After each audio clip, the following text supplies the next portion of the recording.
Efésios capítulo 1, versículo de número 13. Efésios capítulo 1, versículo de número 13.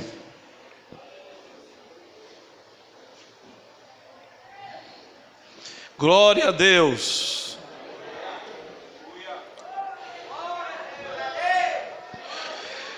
Em quem também vós estáis, depois que ouvistes a palavra da verdade, o evangelho da vossa salvação, e tendo nele também crido, fostes selados com o Espírito Santo da promessa. Você pode repetir comigo? Fostes selados. Toda a igreja, fostes selados com o Espírito Santo da promessa. Pergunte para o seu irmão: você já tem o selo de Deus? Sente-se dando graças a Deus.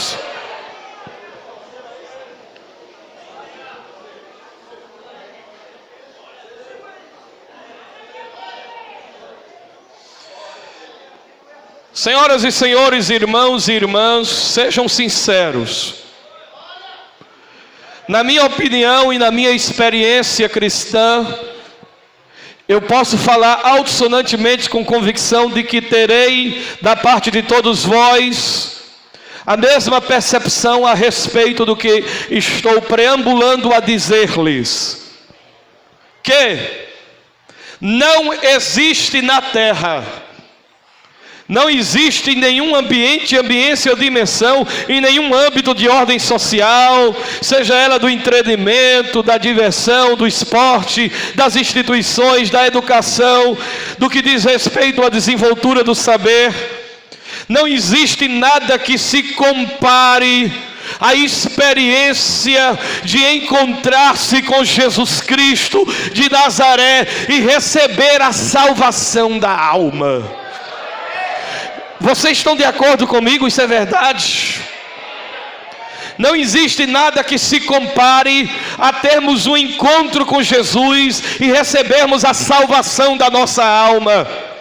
Encontrar-se com Jesus é o acontecimento mais espetacular, mais extraordinário, mais magnífico, mais salutar, mais monumental, mais indescritível, mais radiante, mais incomensurável, mais tremendo, mais magnífico, mais indizível. Falta adjetivo. Encontrar-se com Jesus é o maior acontecimento da história de um ser humano. Porque encontrar-se com Jesus, encontrar-se com a paz, encontrar-se com o bálsamo, encontrar-se com a resposta para os nossos dilemas, encontrar-se com os preenchimentos para os nossos vazios, encontrar-se para a água para nos dessedentar, encontrarmos o pão para saciar a nossa fome, encontrarmos a luz para nos guiar no caminho, encontrarmos o advogado das nossas causas, encontrarmos o remédio para as nossas feridas, encontrarmos o protetor para as nossas batalhas, encontrarmos o Salvador, o Justificador, o Transformador, o Regenerador, a alegria perfeita, a paz perfeita, a felicidade perfeita está em Jesus de Nazaré, o Filho de Deus. Encontrar Jesus faz de mim um Bartimeu que viu. Encontrar Jesus faz de mim um Zaqueu que desce. Encontrar Jesus faz de mim um Lázaro que ressuscita. Encontrar Jesus faz de mim um paralítico, um coxo das pernas tortas, que agora entra dentro do templo saltando e dizendo: grandes coisas fez o Senhor por mim, e é por isso que eu estou alegre. Eu não conheço na minha experiência de vida, eu não sei vocês, que são acanhadinhos, timidozinhos, e eu não sei nem porque cada um tem sua experiência, mas na minha experiência, não existe nada que me deixe mais empolgado, mais feliz, mais atiçado, mais assanhado, mais fervoroso, do que lembrar-me desse encontro poderoso que eu tive com o oleiro das mãos suradas, com o Rabi da Galileia, com o leão da tribo de Judá, com o rebento de Jessé. Jesus de Nazaré. É por isso que os sociólogos, os próprios mitólogos, não conseguem entender o que é que há nesse nome que mobiliza tantas vidas, que mobiliza multidões, que destrói impérios, que transpassa séculos e milênios, e o povo ainda hoje continua em volta deste nome, e cantando, e louvando, e exaltando o nome de Jesus. Um mitólogo chamado Paul Louis Cochot disse: na mente deles, Jesus é incomensurável, é inenarrável, é incomparável. E ele disse: nós não acreditamos em Jesus, mas arrancar Jesus deste mundo faria tremer os alicerces que sustentam o planeta Terra. Jesus não é apenas um ponto divisório na história da humanidade, ele é o grande divisor das águas da história. A história é uma antes dele e a história é outra depois dele. Mas o que é que há nesse encontro que muda a vida das pessoas? Ora, quando eu me encontro com Jesus, é porque a feiura encontrou a beleza, o imundo encontrou o puro, o morto encontrou o vivo, a morte encontrou a vida, a perdição encontrou a salvação, as trevas encontrou a luz e foi redimida por este carpinteiro das mãos furadas, que hoje está no céu, assentado à direita de Deus, e intercede por nós aqui embaixo. Por que encontrar Jesus é uma coisa tão extraordinária? Primeiro, é sobrenatural, não é natural, não é uma coisa da mente. Jesus não é uma ideia, uma teoria, um conceito, uma definição, uma elucubração, uma filosofia de meditações transcendentais. Jesus não é uma doutrina, ele é alguém. E Paulo, escrevendo à igreja em Éfeso, ele vai falar sobre um mistério de Deus chamado igreja. A carta aos Efésios é a carta que mais fala da igreja. E ele diz que a igreja nasceu nos sonhos de Deus, e que a igreja é o povo que foi comprado por Jesus.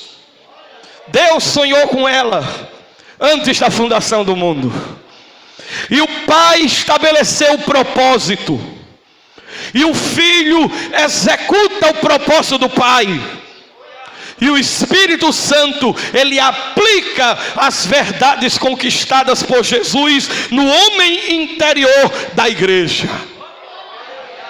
Aí Paulo vai dizer: vocês estavam mortos em delitos e em pecados, mas Deus vos escolheu em Cristo antes da fundação do mundo, e vos predestinou para serem filhos da sua glória, escolhidos para ser possessão eterna de Deus.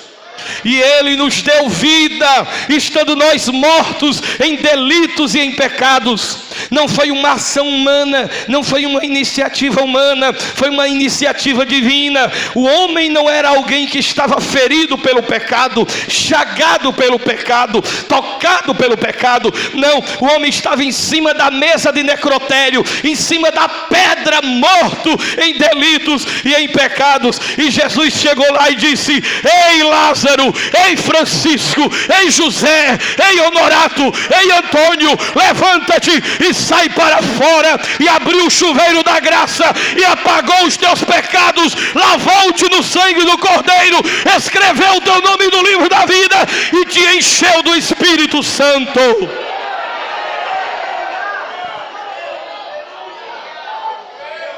Quando alguém recebe verdadeiramente a salvação, uma coisa sobrenatural acontece. Porque o homem é espírito, alma e corpo. Mas quando ele aceita Jesus, acontece algo divino. Ele é espírito, alma e corpo e Espírito Santo. Porque quando alguém aceita Jesus verdadeiramente, ela não muda simplesmente porque o pastor manda, porque os irmãos vão pastorar, porque é feita uma lavagem cerebral como o povo lá de fora pensa. Não, é porque quando ela aceita Jesus, entra um quarto morador dentro do crente, e ele se chama Espírito Santo da verdade. Aleluia, aleluia. Ei, pergunte ao seu irmão: o Espírito Santo está aí em você? Ele está dentro de você, o Espírito eterno, o Espírito lá do alto, o Espírito de poder, o Espírito da glória, o Espírito de Cristo, o Espírito de autoridade, o Espírito que levantou Jesus dentre os mortos. Ele mora dentro de você. Quando ele mora, ele entra dentro do crente e ele faz algo extraordinário. Ele, na hora que entra em você, ele coloca sobre você o selo da promessa. Aleluia, aleluia, oh glória a Deus. Ele entra no crente e ele bota um selo. E Paulo disse aqui: depois que vocês ouviram a palavra da verdade, o evangelho da salvação, e tendo desse evangelho crido, vocês foram selados com o Espírito Santo da promessa. Ou seja, eu estou selado. E quando Paulo diz isso à igreja, que vocês estão selados, a igreja daqueles dias compreendia o significado daquele selo. Você tem o selo? Pergunte ao seu irmão: você está selado? Pergunte para o seu irmão: você está selado? Você tem o selo? Você tem a marca da promessa? Você está selado pelo Espírito da promessa? O que é que esse selo fala? O que é que significa este selo sobre nós? Em primeiro lugar, este selo significa que a sua vida é inviolável. Você não entendeu? Sua vida é inviolável. Seu coração é inviolável. A sua alma é inviolável. Não há como ninguém abrir, não há como ninguém invalidar, não há como ninguém desfazer o que está feito, porque você está selado. Quando você bota uma carta no correio, você sela a carta. Quando você sela a carta, sabe o que é que isso significa? Que ninguém, nem o correio, tem autoridade para remover aquele selo. Aquele selo só pode ser aberto por aquele para quem a carta está endereçada. Paulo, escrevendo aos Coríntios, disse o seguinte no capítulo 3 de 2 aos Coríntios: vocês não precisam de carta de recomendação, porque vocês são a carta lida, escrita não com tinta, mas escrita pelo Espírito Santo no vosso homem interior, de maneira que quando Cristo morre, Ele põe dentro de mim justificação, redenção, regeneração, salvação, purificação, perdão. Aí o Espírito Santo diz: fez tudo, Jesus, fiz, agora pode entrar. Aí o Espírito Santo entra, pum, e diz: pronto. Agora aqui ninguém mexe mais. Aleluia! Aqui ninguém mexe mais, aqui ninguém toca mais, porque aqui está endereçada para o dono da carta. Olhe para o seu irmão e diga: ninguém tem mais autoridade para mexer na sua vida. Ninguém mais tem autoridade para querer mexer no seu interior. Nem Satanás, nem pombagira, nem Zé Pilintra, nem pilantra. Ninguém pode mais violar a sua história, porque ela está escrita pela tinta do sangue de Jesus de Nazaré e está selada. Isso significa que a minha vida é sagrada para Deus. E ela não pode ser violada por ninguém. Eu não posso mais ser tocado pelo mal. O mal não entra mais em mim. A morte não reina mais em mim. Maldição não pega mais em mim. E ninguém tem autoridade para me apontar, porque só quem pode me deslacrar é aquele para quem a minha vida está endereçada. Deus já escreveu dentro de você o endereço para onde você vai, e não adianta Satanás tentar interromper. Você vai para onde Deus determinou que você vai, e ninguém vai violar o que Deus fez na sua vida. Não há como desfazer a obra de Jesus. Não há como desfazer a salvação. Isso é inviolável. Você sabia que para desfazer um selo era pecado capital? Por exemplo, quando a Bíblia diz que colocaram Jesus na cova, colocaram uma pedra, e Anás e Caifás exigiu que Pilatos ordenasse que colocasse em cima do túmulo o selo oficial de Roma.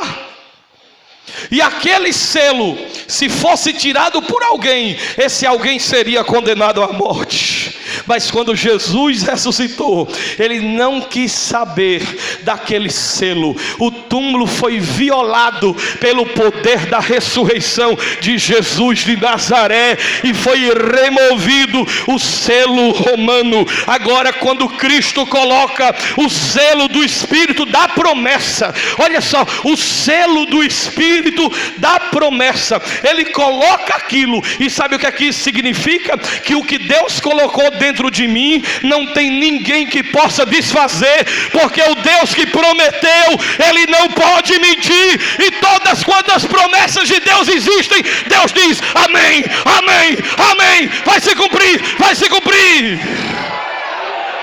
Aplaude a Jesus de Nazaré essa noite. Quem pode louvar? Quem pode glorificar? Catuca teu irmão e diz aí: tu és igreja do Senhor. E sabe o que é que está escrito no livro de Cantares a respeito da igreja? Salomão disse: oh, jardim fechado e fonte selada és tu, ó amada minha. Jardim fechado e fonte selada és tu, ó amada minha. Só tem um que tem autoridade de remover o selo. João disse: estava eu no céu e eu vi um livro selado por dentro e por fora, que estava na mão daquele que estava sobre o trono, e ninguém no céu e na terra era digno de abrir o livro e de desatar seus 7 selos. E eu chorava muito, e veio um anjo grande e tocou em João e disse: não chores, João, eis ali o leão da tribo de Judá, aquele que venceu a morte e o inferno, e ele tem autoridade de abrir o livro e de desatar seus 7 selos. Levante a mão para o céu e mande glória para cima, que a glória desce para baixo, porque Satanás já está correndo, o inferno já está em pânico e a igreja já está em glória, porque fostes selados com o Espírito da glória.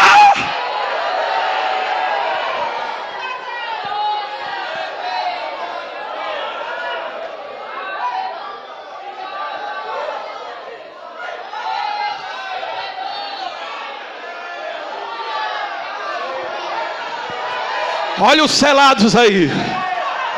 Olha os selados aí.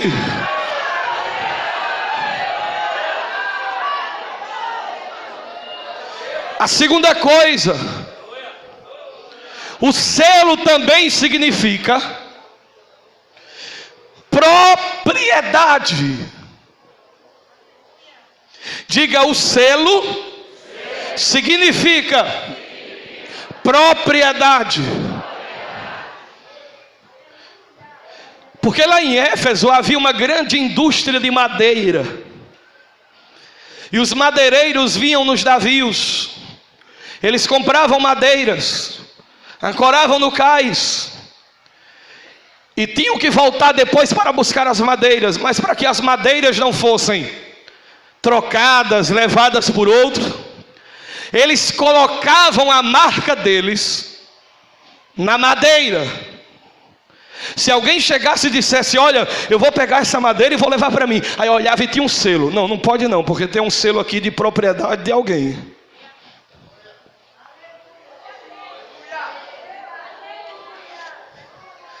Lá vem Zé Pilantra.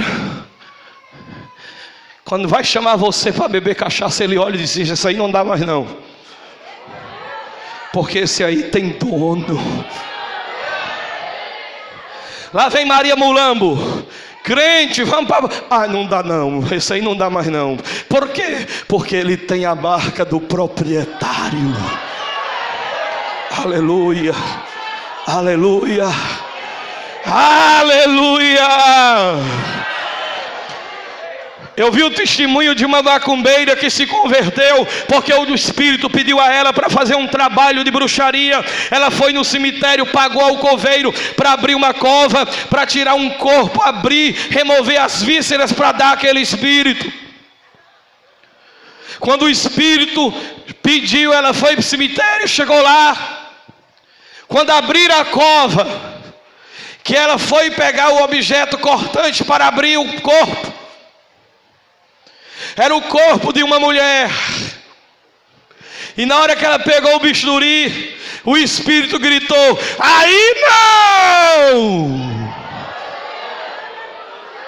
Não toque aí não!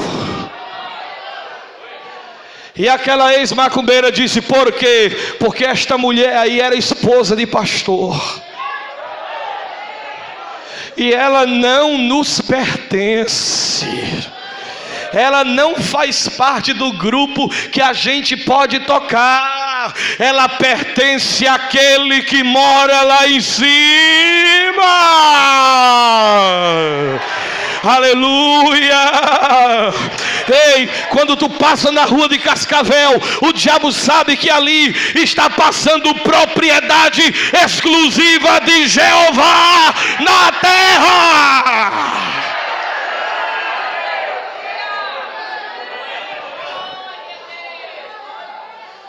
A Bíblia diz em Apocalipse capítulo de número 9, que vai chegar um tempo, e já está chegando, em que vai haver uma afluente de manifestação de angústia, de depressão e de vontade de morrer, como nunca se viu em toda a história da humanidade. Enquanto eu falo, esse tempo está aproximando-se, e nós iremos talvez vê-los na nossa velhice, ou na velhice dos nossos filhos, eles irão contemplar isso. Um tempo em que a morte vai ser desejada, porque devido à iniquidade, à proliferação do mal, essas cargas de práticas libertinas e pecaminosas praticadas em série, em um agrupamento de somatória de gente concordando, gostando, abraçando, dizendo sim, constituindo até mesmo em leis, princípios iníquos e contrários a Deus, vai dar legalidade para que espíritos terríveis que estão no abismo sejam soltos. E a Bíblia fala que o poço do abismo vai ser aberto e vai se inocular, se derramar sobre a raça humana. Seres espirituais raivosos.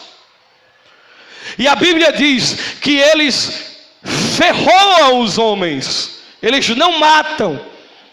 E eles vão ferroar os homens. E inocular nos homens angústia, tristeza, desejo de morrer. João disse que o formato, o jeito desse diabo era como um cavalo aparelhado para a guerra. Você sabe o que é um cavalo que você segurando aqui, ele querendo se soltar para a guerra, para o último galope? Eles tinham como coroas na cabeça. Eles tinham couraça de ferro, dentes de leão, rosto de homem e cabelos de mulheres. E Deus disse que Ele atormentará os homens com angústia, e os homens procurarão a morte, e a morte fugirá deles. Mas o texto diz assim: mas foi-lhe dito que não tocasse naqueles homens que têm o selo de Deus. Aleluia! É por isso que Satanás não te toca. Contra ti não vale adivinhação, nem encantamento, macumba, nem maldição, nem olho grande. Contra ti não vale trabalho de bruxaria, nem de espírito de encruzilhada. 1000 cairão ao teu lado, 10.000 à tua direita, mas o Senhor está do teu lado e dará ordem aos seus anjos para que te guardem. Tu vai pisar no leão e vai pisar na áspide, e mal nenhum chegará à tua tenda.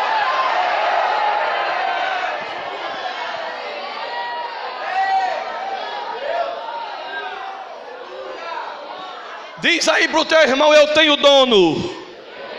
Foi fraco demais, diga: eu tenho dono. E Pedro disse: nós somos propriedade exclusiva de Deus. Eu sou propriedade exclusiva de Deus. E sabe o que é que Paulo disse? Glorificai a Deus em vosso corpo, glorificai a Deus em vosso espírito, glorificai a Deus em toda a vossa maneira de viver, porque fostes comprados por bom preço. E não foi, disse Pedro, mediante a coisas corruptíveis como ouro, prata e pedras preciosas, que fostes comprado da vossa vã maneira de viver, mas foi pelo precioso sangue, como de um cordeiro sem mancha, que vocês foram adquiridos. Eu fui comprado, você foi comprado, e quando Deus te comprou, Ele pôs o selo de pertencimento a Ele, e este selo é inviolável, de maneira que você tem Deus e Deus tem você, e Ele não abre mão de você. Jesus Cristo disse: aquele que os Pai me deu, eu de maneira nenhuma perderei. Aquele que o Pai trouxer a mim, porque ninguém de maneira nenhuma virá a mim se pelo meu Pai não lhe for trazido. E aquele que vier a mim, eu de maneira nenhuma lançarei fora. Os meus meus filhos ouvem a minha voz e me conhecem, eu lhes dou vida eterna, jamais perecerão, e ninguém os arrancará das minhas mãos, disse Jesus Cristo. É por isso que eu estou bem certo de que aquele que começou a boa obra em mim, ele vai terminar, porque eu sou propriedade exclusiva de Jeová, e ninguém pode violar aquilo que pertence a Deus. E Paulo disse: porque se alguém destruir o vosso corpo, destruirá o santuário de Deus, e quem fizer isso, Deus também o destruirá. Olha para o seu irmão, bata nele. Você não se alegra com isso, não é? Eu sou propriedade. Ei, tem crente que não se alegra mais com isso, não. Pois eu me alegro, eu tenho um dono. Tem alguém que vela por mim, que cuida de mim. Ei, a palavra que vocês gostam nos dias de hoje, mas é verdade. Ei, você tem valor, o Espírito Santo se move em você. E o valor que você tem, quem pagou foi o próprio Deus. E Deus botou na conta do Filho. E o Filho pagou o preço que você foi comprado. E foi sangue. A redenção da vossa alma foi cara. É por isso que a Bíblia Sagrada diz que o Espírito Santo, ele tem ciúmes de nós. Ele tem ciúme. Sabe aquela propriedade que você tem? Você tem ciúme. Gente que tem um carro e tem ciúme do carro que tem. Ele não quer que ninguém chegue perto. Ele não quer que ninguém ande no carro. Ele não quer que ninguém toque. A mulher que tem ciúme da roupa, tem ciúme do marido. Meu Deus, tem mulher que tem ciúme do marido. O marido assiste o culto, não pode nem mexer os olhos, que ela dá um beliscão porque ela tem ciúme. Pois bem, o Espírito Santo, quando ele vê o mundo querendo te galantear, quando ele vê o mundo soltando psiu para a igreja, o Espírito Santo fica logo com ciúme e diz: aqui tu não entra mais não, porque aqui tem dono e aqui tem gente pastorando. O Espírito Santo é quem me pastora e é quem me protege. Ele não deixa o pecado me tomar mais, porque eu sou propriedade de Deus. Mas sabe o que é que significa o selo? O selo também significa que o negócio é autêntico. Você pode dizer comigo: o selo foi fraco. Diga: o selo significa que a obra é autêntica. Você sabe por que tem que ter o selo? Porque nós estamos vivendo na época do vulca-couro, dos conglomerados plásticos, sabores artificiais. Nós estamos vivendo na época das coisas do Denorex.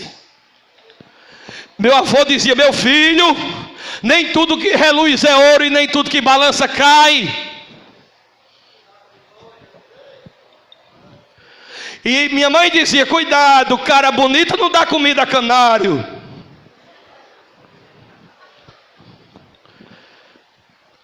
Você olha muitas vezes e diz: esse aí é, e não é. Aí você olha para o outro e diz: não é, e esse é.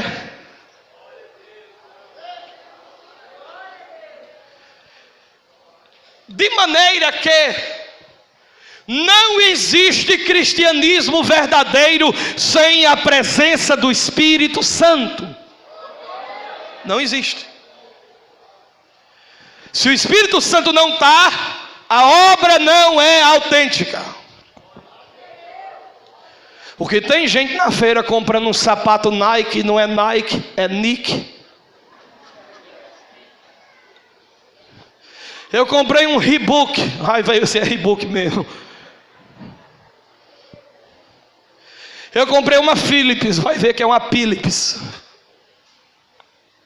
Você chega na casa de um irmão, aí você vê aquela mesa, e você vê aquele cacho de uvas italianas. Aí você diz: oh, que coisa boa, oh, vontade de comer essas uvas. Quando você pega na uva, é plástico. O que tem de crente de plástico, cristão de plástico. Igreja não é autenticada só pelo número de membros. O que autentica a vida de um pastor não é o tamanho do seu rebanho, é a fidelidade dele às Escrituras Sagradas e ao Evangelho. Quando você faz uma prova de matemática, você leva para o professor de português corrigir? Amém? Eu nunca levei. Se eu fizer uma prova de português, quem corrige é o professor de português. Se eu fizer uma prova de matemática, quem corrige? Professor de matemática. O que tem de neguinha enganado com a cor da chita, com as igrejas bonitas, lotadas de gente, com show, com 2 horas de música, aí lota de gente desmantelada, e ele não tem coragem de pregar o evangelho, é só enfeite. Aí eu sou frutífero. E o povo diz, está vendo aí que homem frutífero? Quem disse, irmão? Quem corrige a prova para saber se ela é verdadeira é o dono da prova. Todos nós haveremos de comparecer ante o tribunal de Cristo, e cada um haverá de prestar conta da sua obra. Veja cada um como edifica, porque quem edificar a igreja com madeira, com palha e feno, sua obra perecerá. Madeira, palha e feno é obra da carne, é artifícios humanos, é metodologias humanas, mas aquele que edifica tem que entender que não pode se colocar outro fundamento além do que já está posto, e o fundamento é Jesus Cristo, Filho de Deus. Não se pode colocar outro.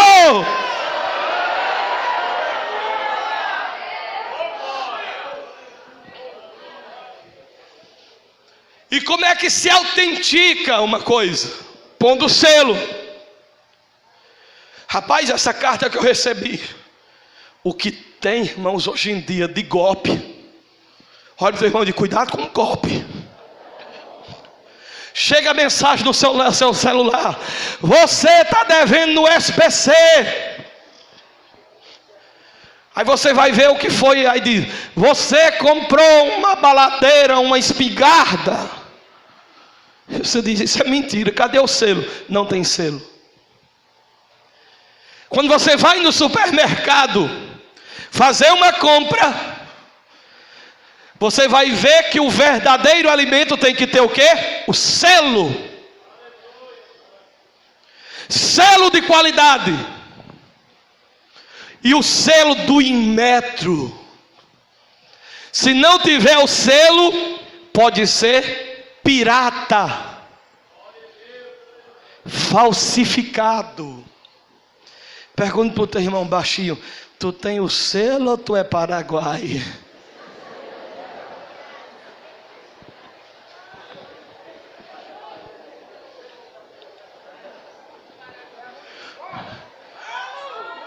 Faraó chamou José e disse: vem cá, José. Depois de mim, José, é você. Você é governador do Egito. Mas o povo vai querer me obedecer? Calma, peraí.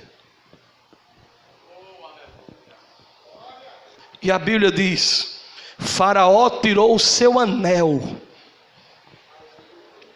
e no anel de Faraó tinha um selo. Quando José chegava e dizia: ei, faça isso não. E quem é você? O que foi?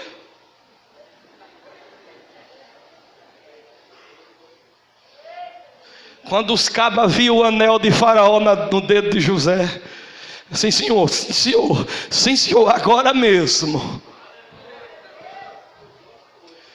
Deus chamou um rapaz desacreditado quando ele foi reconstruir o muro de Jerusalém, e ninguém queria acreditar nesse rapaz. O nome dele era Zorobabel, e ninguém quis acreditar em Zorobabel.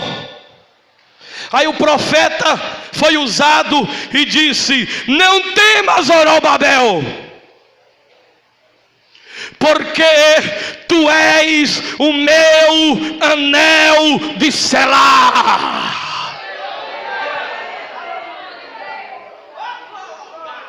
Olha o teu irmão e diga: tu és o anel de Deus. Ei, se alguém quiser ver a autenticidade de Deus na terra, ele olha para a igreja e vê no meio dos verdadeiros a marca do evangelho na vida daquele que crê em Jesus de Nazaré. De tal maneira que o Espírito Santo em mim é a prova de que a obra em minha vida, ela é autêntica. E se você não tem o Espírito Santo, irmão, você pode ter saia arrastando nos seus pés. Você pode fazer como um pastor que tem aqui em Cascavel, que um menino me disseram que ele disse que é pecado mortal usar sabonete.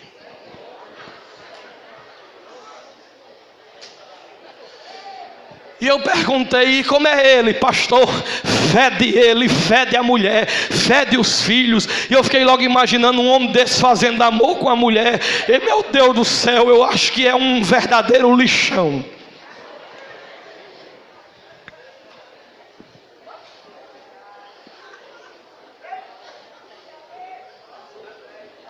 Você pode ser da bleia. Você pode dizer, eu sou reformado, sou calvinista, eu sou presbi, eu sou bati, eu sou Canaã, ainda vai para o inferno, se não tiver com selo.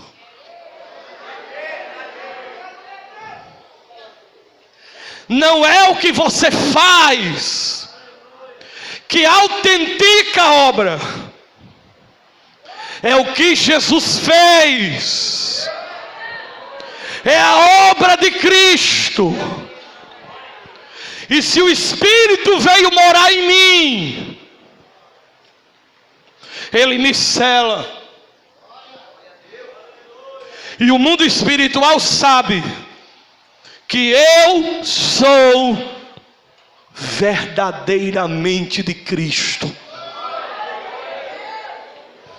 Aí tem gente que agora o diabo pode querer acusar, pastor, mas eu acho que a obra de Deus em mim é falsa, porque eu peco ainda,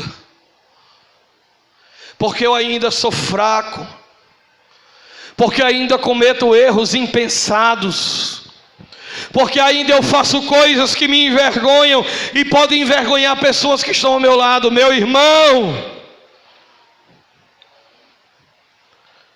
você não é uma obra terminada.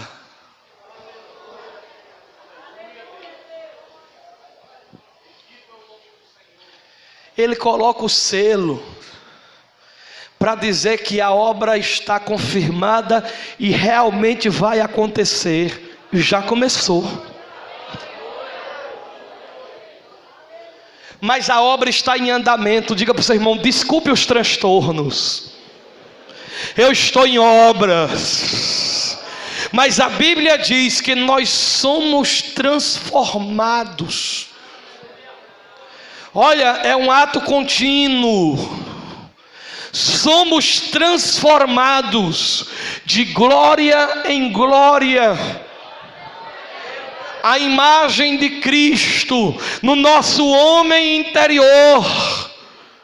De maneira que ainda que o meu exterior, o meu homem exterior se corrompa, seja fraco, seja falho, mas o meu interior, ele se renova a cada dia, se renova a cada dia. Rapaz chegou para mim e disse, pastor, eu caí. Eu falhei, me disse ontem. E eu já estou pensando até em me matar. Porque eu fraquejei. Eu caí. Pastor, e eu me prostituí. Eu vi pornografia. Dormi com prostitutas. Bebi. Pastor, eu não sei explicar. Eu estou angustiado porque eu fiz isso. E eu, aleluia. Oh glória.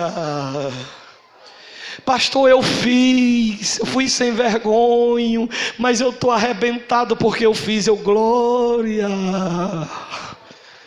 Pastor, e o mais interessante é que eu não encontrei mais alegria no pecado que eu pratiquei. Aquilo não me deu satisfação, aquilo não me deu prazer. Eu disse: a obra está autenticada. Porque a genuinidade da obra em nós não se manifesta apenas no nosso não pecar, mas da maneira como nós reagimos quando pecamos. Porque quando nós não tínhamos o Espírito de Deus, a gente pecava, a perna virava, e sorria e se alegrava, e entupia a cara de cachaça, e no outro dia se acordava inchado, se gloriando para os amigos, dizendo: foi bom demais ontem de noite. Era ou não era? Faz isso agora para tu ver. Tu vai acordar no outro dia arrebentado, cheio de culpa, cheio de tristeza, porque aquele que mora dentro de você é santo, é santo, é santo, é santo, é santo, é santo. E quando Ele mora em mim, Ele se conecta ao meu espírito em uma perfeição tão grande que Paulo disse: o espírito está pronto, mas a carne é fraca. Quando eu peco, não é que o espírito sai de mim, não, ele fica triste. A tristeza que você sente quando erra é porque o Espírito Santo ficou triste. No próprio livro de Efésios ainda, a Bíblia diz o seguinte em Efésios, falando ainda sobre o selo do Espírito Santo. A Bíblia ainda falando sobre isso, a Bíblia diz o seguinte, ó. Deixa-me achar aqui. Está aqui, ó. Olha o que diz a palavra de Deus. E não, versículo 30 do capítulo 4. E não entristeçais o Espírito Santo de Deus, no qual estáis selados para o dia da redenção. O que é que entristece o Espírito Santo de Deus? Aí ele vai dizer: aquele que roubava não roube mais. Quando eu roubo, quando eu sou desleal nos meus negócios, o Espírito Santo fica triste. Ele diz: não saia da vossa boca palavra torpe, nome feio, palavras de maldição. E não apenas torpe, quer dizer palavras que não edificam. Gente que só fala da vida dos outros, critica os outros, fala mal dos outros. O Espírito Santo fica triste. Eita, que agora ficou pesado o culto, viu? Agora ficou pesado, eu sinto o peso. Parece que caiu 200 milhões de tijolo em cima da igreja. Você tem o Espírito, pois cele Ele, não deixe Ele ficar triste em você. Não entristeça o Espírito. Ele diz: ei, tire toda amargura. Gente amargurada, eu odeio. O Espírito Santo está triste. Ira, cólera, é o Shiryu do Cavaleiro do Zodíaco, cólera do dragão. Gritaria dentro de casa: cala a boca, sua vaca, e você, jumento. O Espírito Santo fica triste quando a gente briga dentro de casa gritando. Blasfêmias. Teve uma vez uma pessoa aqui que disse que não vinha mais para o culto porque não vinha ouvir as baboseiras que eu prego. Blasfêmia, porque eu não prego outra coisa a não ser o Evangelho. E toda malícia, crente malicioso, é um olho na dele e na do outro. Malicioso, aleluia, Jesus.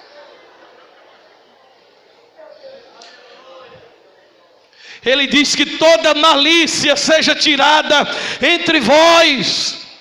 E o que é que alegra o Espírito? Ele diz: sejam benignos, sejam misericordiosos, perdoem uns aos outros. Quer alegrar o Espírito Santo? Pensa nas coisas de Deus, busca as coisas de cima, lê a palavra, ora, jejuma, perdoa, estende a mão, ajuda, seja generoso, seja solidário, seja amigo, seja sincero, seja verdadeiro, e o Espírito Santo vai irromper como um fogo dentro de você.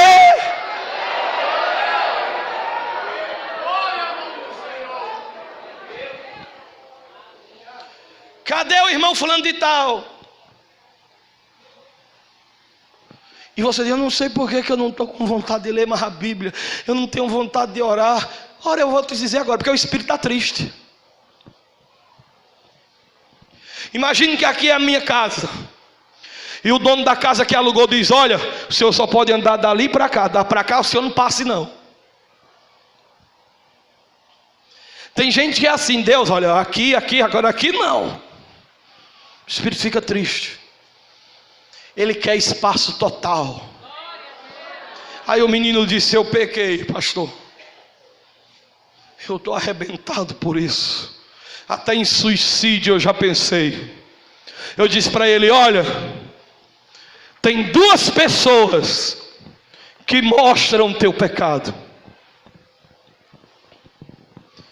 A primeira pessoa que mostra pecado é Satanás.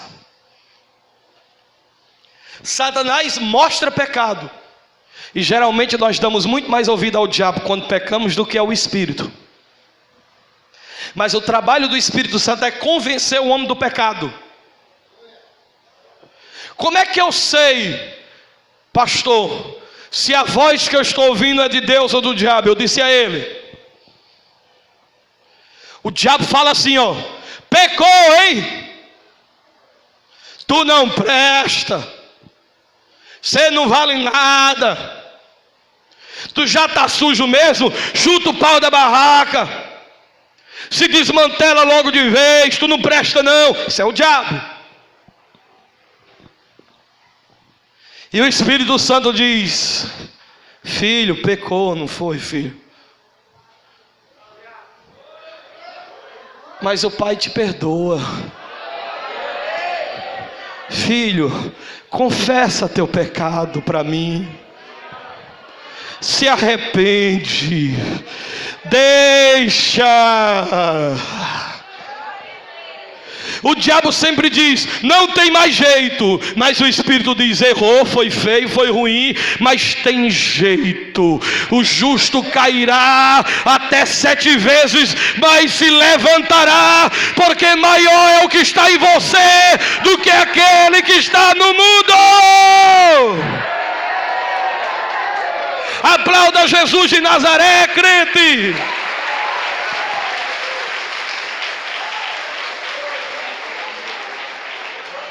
O que é que autentica a obra do Espírito? O Espírito me dá força para dizer não ao pecado. Mas o Espírito também me dá força para mim me arrepender e me levantar do meu pecado. Alô?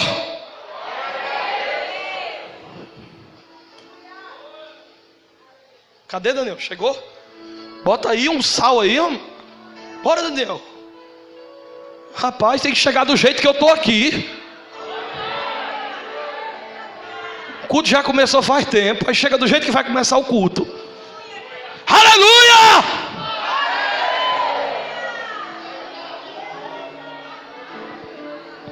Agora tem uma coisa que autentica a obra. É que você mesmo ainda falhando, você não peca em paz. Eu conheci a história de um pastor que ele se desgastou tanto com a igreja. Porque, irmão, se pastor não tiver uma vida familiar boa, uma vida espiritual solidificada, ele morre. Está ouvindo? Ele morre. Nunca se viu tanto pastor se suicidando. Fizeram uma pesquisa e descobriram que o nível de estresse de um pastor se assemelha a de um policial que é envolvido em ocorrências pesadas. Vocês sabiam que muitos até do nosso ministério têm tombado? Que vocês conhecem, que foram obreiros aqui, tombaram, abandonaram a obra, não aguentaram. Já teve vez de eu querer correr doido, mas Deus tem me sustentado. Você quer saber se alguém, a obra da vida de alguém é autêntica? Bota ele no campo. Isso aqui é para doido.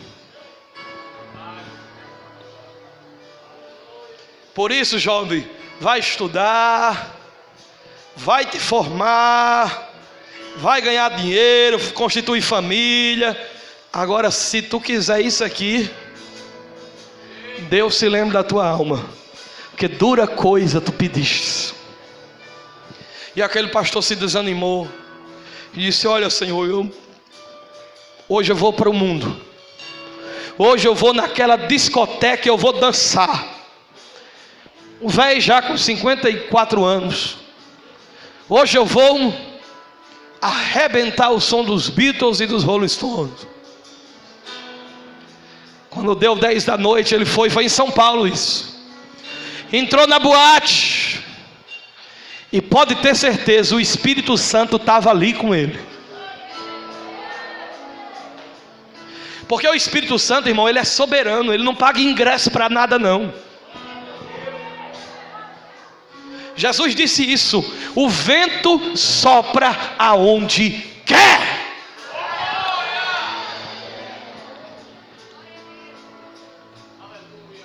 Aí ele chegou e viu uma moça dançando.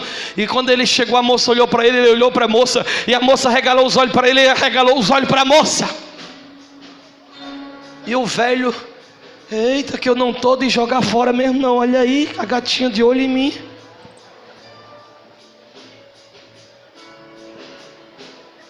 E a moça riu para ele, ele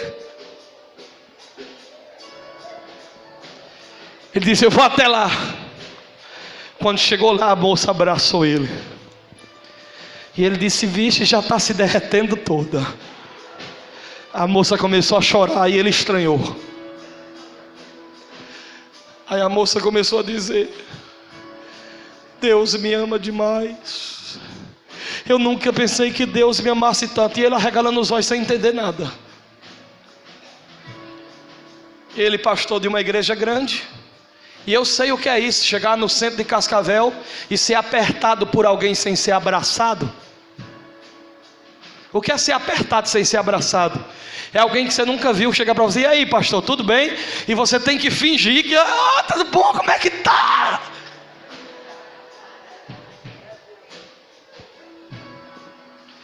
E a moça chorando disse: eu nunca pensei que Deus me amasse tanto. E ele, sem entender: pastor, quando ela disse pastor, ele quase desmaiava. Deus lhe enviou aqui só para me tirar desse poço de perdição, porque hoje é a primeira noite que eu resolvi desviar, e Deus mandou meu pastor aqui para me tirar daqui. E ele todo sem jeito: Deus é fiel, aleluia. E começou a chorar também. E o Espírito Santo entrou ali e tirou os dois daquele lugar. Porque quando o selo vem, a obra é autêntica. Fica de pé. Tem ciúmes de mim,